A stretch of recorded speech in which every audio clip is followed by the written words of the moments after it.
Hi everybody, Denny here. We are on our way to break an art block. We've scribbled some artwork and now we're going to continue scribbling and see what may start to come.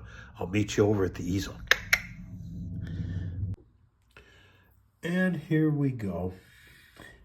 And you know, I look at this thing and I think, well, I don't see anything I'm particularly struck by.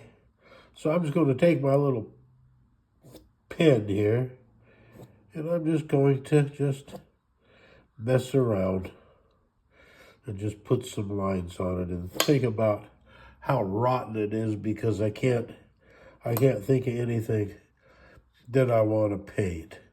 Well, phooey. You know, and this is the mindset you get into. I can't do anything. Not for nothing or nobody. It's just junk.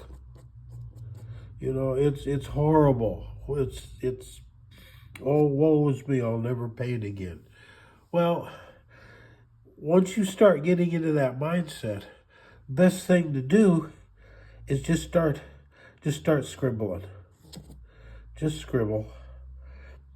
And eventually, something will start to show up sooner or later, and you'll find yourself, without even thinking about it, beginning to refine here and there and here and there.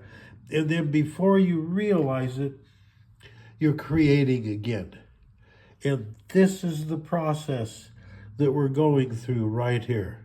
We're just scribbling, but we're going to be creating because the mind begins to see things without any pressure of a preconceived desire of what this may or may not be.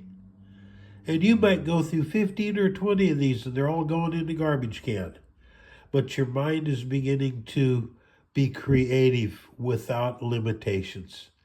And that's what we're going through right here. Okay? So, be with me tomorrow. We'll continue our exploration of how to unblock the artist's block. Okay? Like, subscribe, leave a comment, share this video with others, and remember that Ann and I love you. We love you, we love you, we love you. And there we go. It may not look like much, but I think if you look at it, you can see things are starting to appear a little bit. Be with me tomorrow, and we'll continue. And remember that Ann and I love you. We love you, we love you, we love you.